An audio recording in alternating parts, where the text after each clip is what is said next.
Da.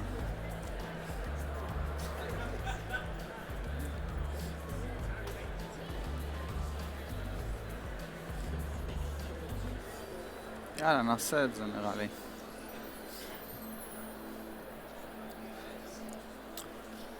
Yeah, cool. Hello everyone. Thanks for being here with us. Today we're going to talk about context and why agents are not that smart as we all think if they actually don't have the context. And what is context? What are the differences? We'll go and talk about all of that. So thanks for being here again. My name is Guy.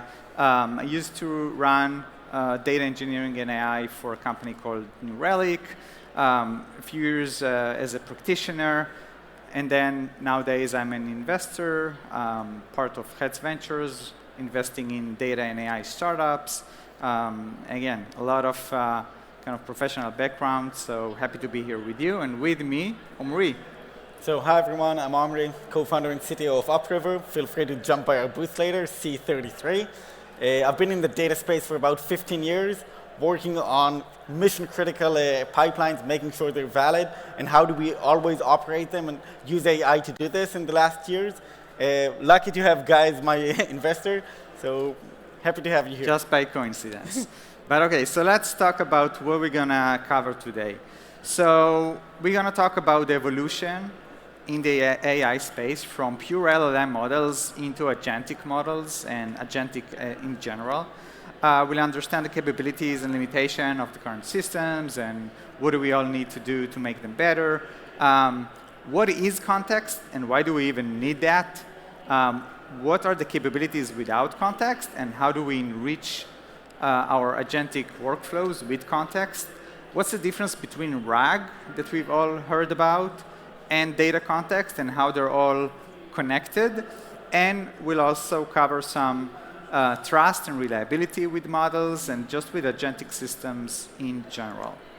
So maybe we'll start like, hey, Omri, like, well, what's wrong with like just an LLM? You put a prompt in, you ask it a question, you should expect an answer. Yeah, I think what we have here is pretty much the fact that we all don't feel agents are that smart, is the fact they have a lot of issues that seem really smart when you look at them.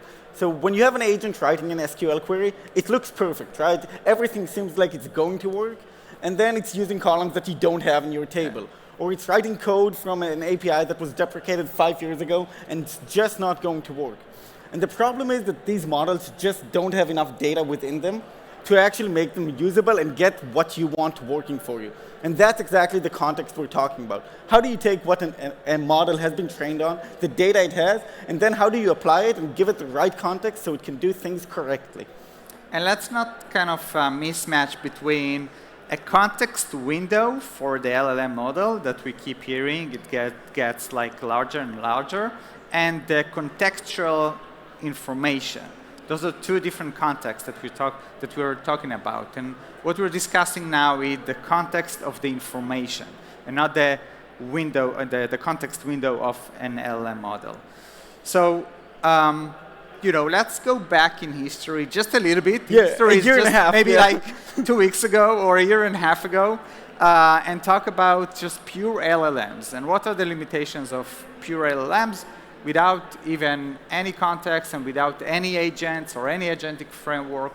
Let's talk about that a little bit. Usually when we talk about, now everybody's talking about agents and and it's really difficult to differentiate between an agent and an LLM. But when we talk about LLMs, these are just the models being used to actually output what we want. And the first issue we have with them is they don't have a state of what's happening with the data, right? So they don't know what's going on. They just get this exact question, take all of the things in your context window that you just talked about, and that's all they can actually use. So that's the first problem we see with them.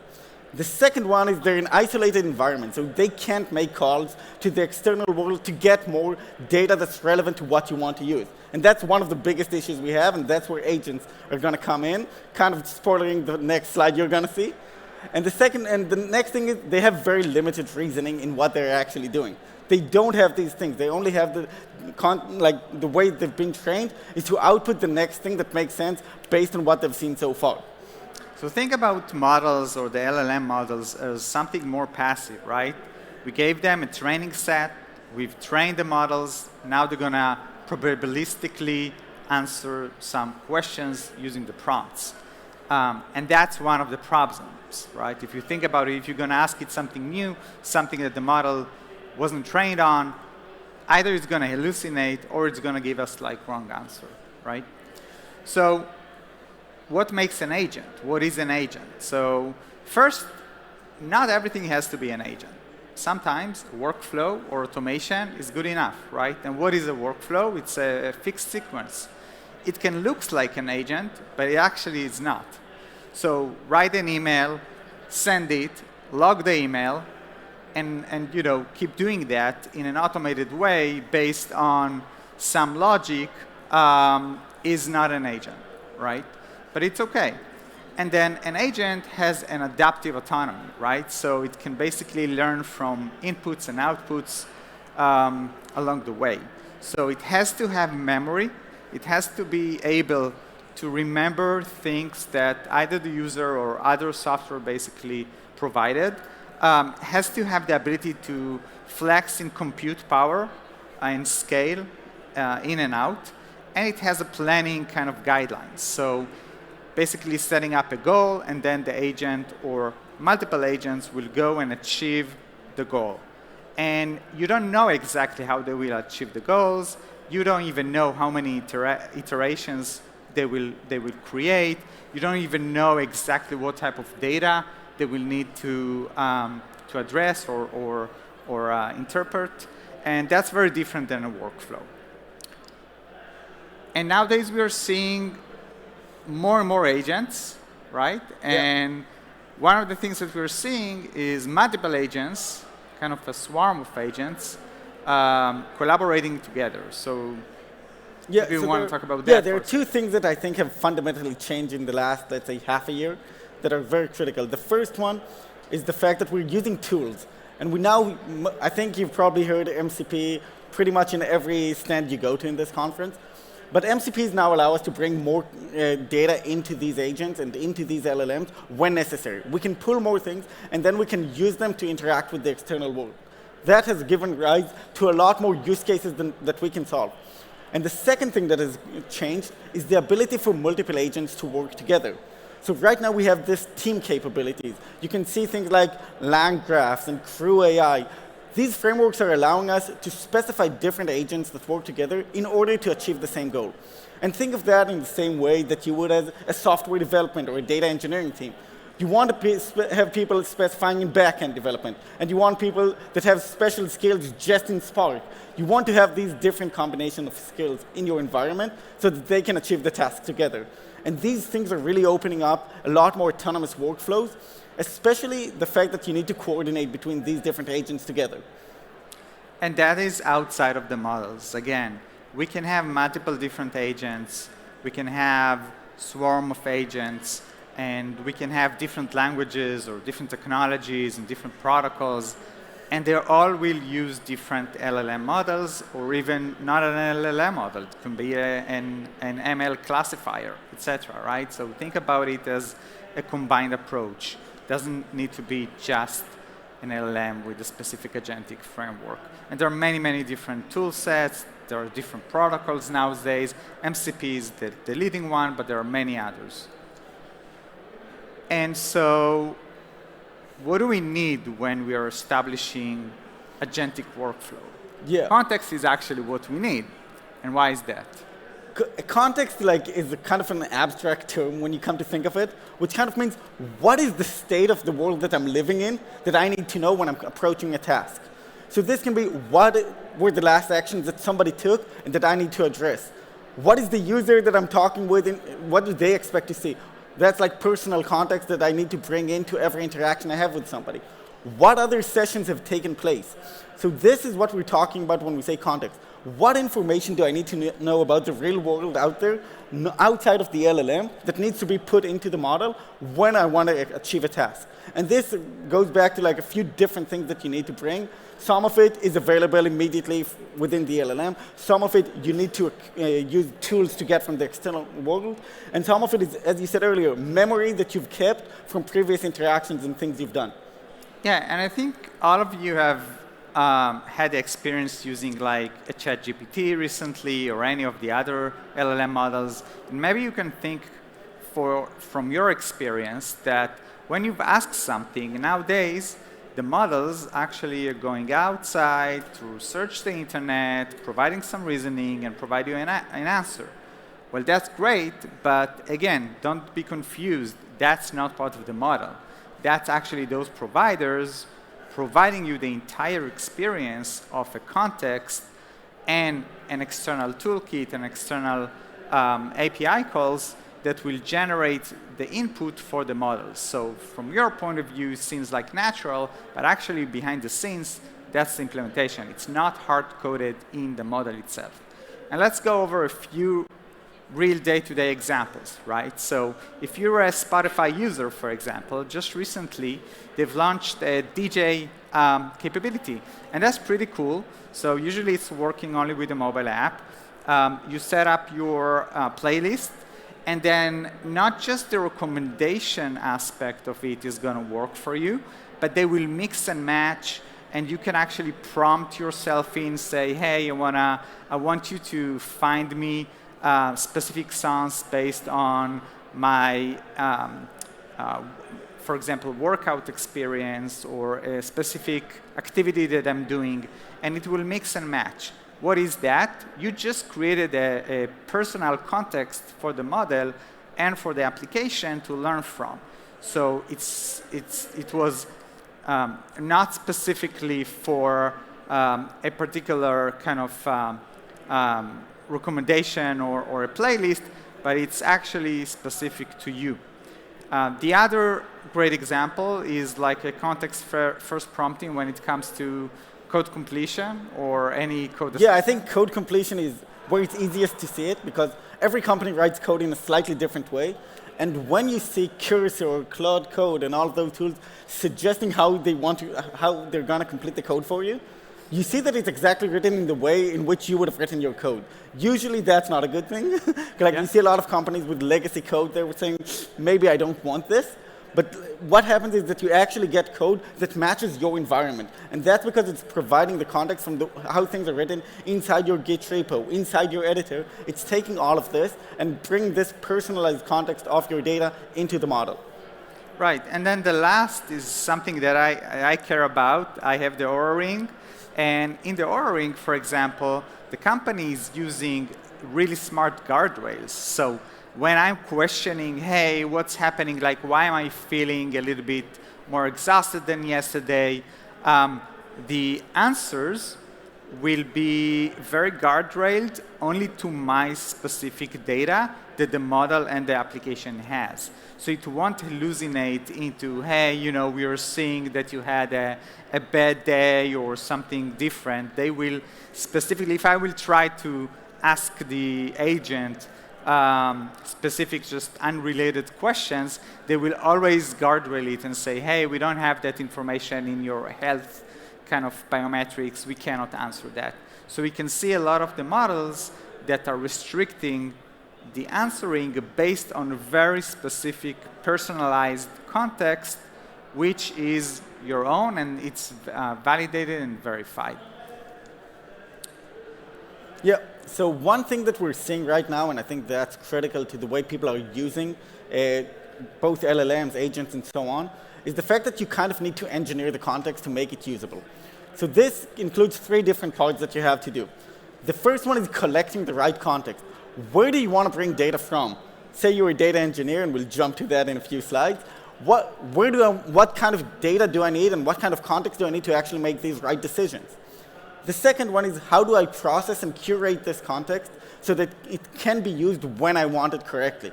So just the fact that I'm looking at code and maybe bringing this in, or looking at the data and looking at the schemas and so on, doesn't necessarily mean I know how these things are connected and that I'll be able to use them correctly. There's a whole level of processing that needs to be done to make this context usable for the agents and for the machines. And the last one is the application layer.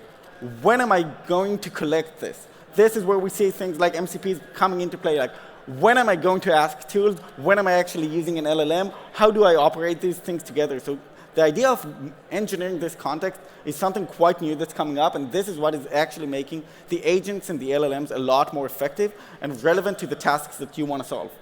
Yeah, and I think the other thing that we are starting to see is those mediation layers that are responsible for the connectivities to different data. It could be curated data sets coming from the user. could be your internal business application data in your warehouse, in dedicated databases, and it could be real-time API calls that goes into an external data. Something needs to actually own the connectivity and provide that as part of the insertion of prompt and carry all of that information into the model, receiving back an answer. So think about, wouldn't that be amazing to actually create an automated data engineer? And what would that require? Because if you think about it, data engineering is not just code completion. It's not a specific application which is probabilistically getting generated with code that the model has been trained. Data engineering is much more kind of a workflow and end-to-end approach, so many different systems, so many different areas where you can pull context from. Definitely, and the context for data engineering is pretty much what every data engineer out there needs to go through when they approach a task or when they're onboarded to a new organization. You need to understand what the data means, how it's written, who's using it, what they're using it for, what the different entities within the data are, that you can then make it usable. And I recommend for you all to read the blog written by my co-founder. It explains exactly what this data context is. But all of this is what you can take together to then let a model reason like a data engineer, like an experienced one that doesn't just complete code, that knows that when you want to onboard new data, how are you doing this in your organization today? Where do you want this to join the pipeline so that it actually makes sense and fits into your existing data stack? Because just writing code in data engineering is not enough to actually make it usable. Part of it is our capabilities, right? Do you actually have the tool set or capability of a pipeline? Can you generate a new pipeline? Can you delete the pipeline? Can you change a schema? Can you migrate the schema? All of that. And the other reason is data is very complex. And we can see here different types of definitions, right? So if you just try to plug into an LLM model a simple SQL query or a task, it will probably fail. Yeah. It doesn't have the specific context of the business that you're running on. Yeah, exactly. And I think the key distinction between software engineering and data engineering, data engineering is a completely different field, right? It's not just saying, okay, I'm going to use PySpark or I'm going to use dbt instead of writing in Python or Go and stuff like that. It actually requires you to think in a very different way about how you're approaching things. And the context here is what a data engineer has to go through before they write a single line of code. Understanding what these things are and how they actually make sense, that's exactly the context that you need for data engineering, because otherwise you're going to get things that don't make sense. And I think a clear example here is one database has USD, the other one has United States dollars. If you're just going to say, write an SQL query that merges these things together, it's very easy to get data quality issues. And we can see there are tons of data observability solutions out there that then find these issues. But if you could just give the context not to have them, I think that would really change the paradigm of how you even data engineer.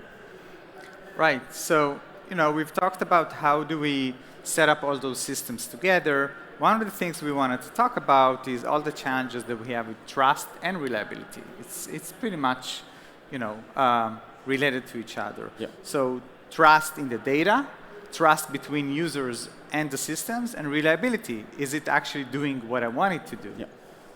Yeah, so these are the basic issues. You can all see them on the board. And I think one clear issue that people feel these days is the third one, where you see it tells you its reasoning logic. It gives you the feeling that everything is actually going to be correct, and it thought about things, but it doesn't really do anything that makes sense there. And I think that's one of the key issues. And I think we have the next slide. We'll talk about how you can really make these things reliable. And there are a few options for doing this. You want to start or should? Yeah, so the first thing is sanitation, right? Making sure that whatever you provide to your final model to interpret it or to provide answers on is sanitized, has all the relevant information and the inputs in the proper way. Otherwise, it's not going to work. Yeah. The other one is observability. And observability includes not just the state of the entire system, but it's also related to the evaluations, right? How can I evaluate specific prompts with specific data sets, and what happens when that data set or the prompt changes? So I need some automation around keep keep an automated testing or automatically evaluate the input and output of my stack, basically. Yeah, and I think like the deterministic and hybrid approaches is something that is not given enough credit these days. Everybody wants everything to be automated and agentic, but not everything has to be. I think if we look back at the workflows versus agent thing we talked about, a lot of things today can still happen with a very deterministic output, right? Yeah. You know what you want to see, you can get that executed correctly and validate that. So that's a very clear way in which you can make sure these models don't hallucinate. Tasks that don't need to be agentic or used with LLMs can just be completed in the same way you did them before. And I think one of the things as a takeaway from this talk and from other things that you might read or see, like, be very kind of thoughtful whether something that you're reading as an agent is really an agentic workflow or is an agent or not. And if it's not, that's okay. If it is, try to consider whether it has the right inputs and outputs, does it have the right context, how do you make sure that it's fresh enough, all those questions. Because if it's a non-agentic workflow, then you don't have all those problems. It's a much more deterministic problem, not dynamic, and you can control it. So maybe the last piece is RAG. That was a very big hype on RAG in the initial stages of LLM, and let's explain naive RAG all the way to modular RAG, and how is it all related to context? Because the fact that we are now doing context engineering and we have this mediation layer that connects all those data points doesn't mean that RAG goes away. It doesn't mean that prompt engineering is going away. Actually, all of those different methods are combined together. Yeah, definitely. So what we first saw when we started talking about RAG is everybody's like kind of indexing things they saw. Usually like you'd have text, you'd index it, pull the relevant one, and then put it into your model. And what we're seeing now is that you can do this for a lot more complex things. So the idea is, how do you now make RAG actually get the context and pull it in the right way? And this is just like, how do I store the things in a way where I can then say, what is the most relevant thing to pull into the state that I want to use? And you can combine this together with the tools you're using and together with everything to bring more context and relevant data to the model as you're using and executing the tasks you want.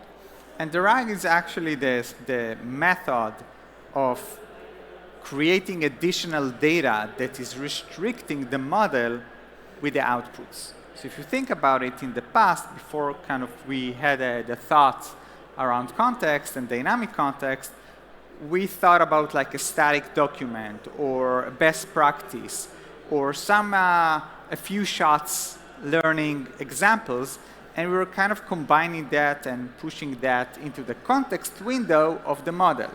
Now with context engineering and with additional data sources that are completely dynamic ones, we use that as an input to a RAG system that could be used and optimize the model outputs much more.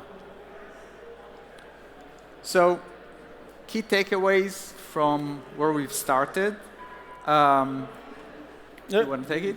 Okay, so the first one, and I think this would be the most critical one that we talked over the entire lecture, is the fact that AI is currently, the thing it's missing is the context that you want to fit into it.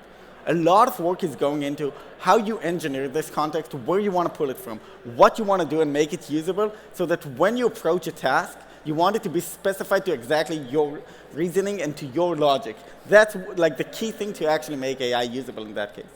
Yeah, and maybe to sum up, if you're all data engineers and you thought about, hey, I'm actually being a plumber because I'm connecting pipelines from one place to the other place, with context engineering, and now you are curators. Think about yourself as people that needs to go and understand all the different knowledge in your organizations, the different relevant sources that could optimize the output of your AI agents and just overall your models in your enterprise.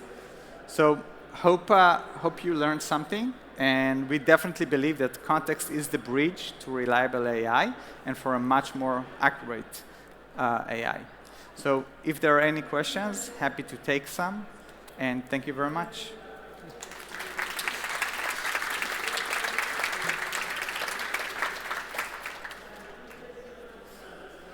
Yeah. Yeah, there's one here. Over here. Yeah. Yeah, this guy. Okay. Yeah. There's one there as well, sorry. Okay, yeah. In terms of delivering context to these like AI agents, do you think that because when you're working with AI, a lot of it's just to do with code, do you think that AI could be a lot more smarter if it was able to take data in many different various forms, to say like the way humans interact with each other, the way we learn, or like how toddlers learn, it's through senses, different perspectives, etc. With obviously AI, you're just using text and code. So do you think in the future, maybe the way that AI learns, if that could improve, then obviously you wouldn't need to provide too much context to the AI through code. It could make better decisions that way? Yeah, so I think we're seeing it even nowadays with swarm of agents. That's exactly that. There are great examples and working examples of, for example, just two agents.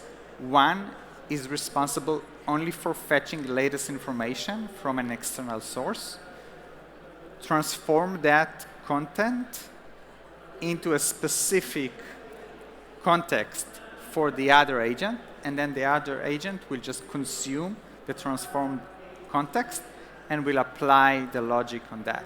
And that is already out there. It's a very basic kind of agentic loop between two different agents. And we see that that is actually improving the responses. And you could even have a quick kind of test, experimentation, take two different models, for example, GPT versus like a Claude, give Claude an instruction to do something and specifically say that's going to be an output for another LLM model, and you have to specialize it so it will be much more accurate. And you will see that the output is going to be completely different than if you wouldn't specify that. Over there? Yeah. There. Sure, right. Hi, thanks. No. Hi, thank you. Could you give any general guidelines when you're doing context engineering for how much you're bringing into the model to make sure you're not over giving it too much and making sure you're getting that balance right? And secondly, you mentioned that some of the issues people are trying to throw AI at everything, where actually some more deterministic or other solutions would work. Would you be able to bring that to life with some examples for us so that we could use that when our CEO comes to us and tells us to throw AI at something? Yeah, I'll try. So for the first thing you asked, the idea is about creating the right ontology and abstractions that are relevant for you. And that's very business dependent and very vertical. And for each task, you might have the different abstractions you need. So for example, if you're talking about data engineering, the ontology can be what pipelines do I have, which tables do I have, which business domains are they serving, and so on. You need to understand what's relevant for your use case. So I can't give you one that's specific for you. The second one, I think, is a more like organizational problem you're talking about. Like, how do you tell your CEO not to use AI on something? Like, everybody wants to feel like they have AI these days. So that's like, but pretty much every workflow you had before, where I think the workflow guy mentioned, you have somebody writing your complaint. You want to send them a thank you, we're taking care of this. This doesn't need to be an agent. You know exactly what that flow is going to look like. You can just code it out. So I think those are like examples, but again, see what's relevant for you. And also, eventually, executives want to see measured outcomes. So if you can come back to your CEO and say, hey, I solved exactly the use case that you've asked me to, and you show them, an outcome, and they say, oh, that's amazing. How do you do that? Well, it's actually not AI, but who cares, right? Thank you. Thank you. I have a quick question, right? So in terms of writing code and bringing context in, I may not be the brightest software programmer, so I might be asking for a very concrete tactic approach to say, I would like you to build this one specific thing. What can I do as a business leader to prevent that person from asking for a tactical thing that does not actually make sense for the business? So in terms of reading context, for example, saying, no, you shouldn't be building this. This is like a bad thing to build, and it's going to go immediately unsupported next year. Yeah, so I think what you're referring to is kind of a governed context or a governed way of building your software. And for that, you will definitely need to implement enforcement mechanism behind the scenes. So, for example, when your developer will ask for something, then the request will go through a different system that will apply guardrails, and it will basically inject kind of a system prompt with the restrictions before your developer will receive the answers.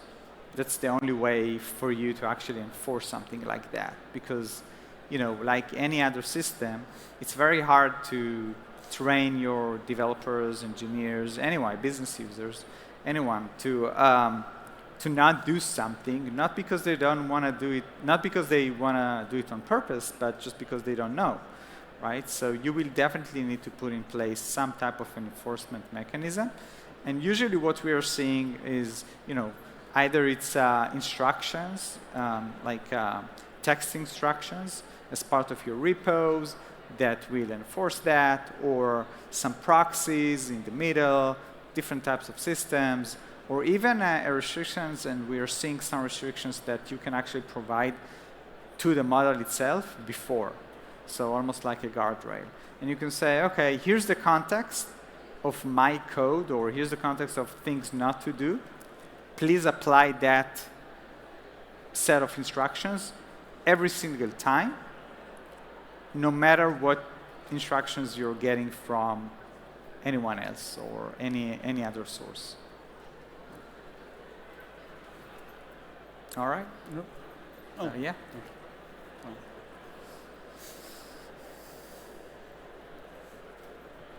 Hiya.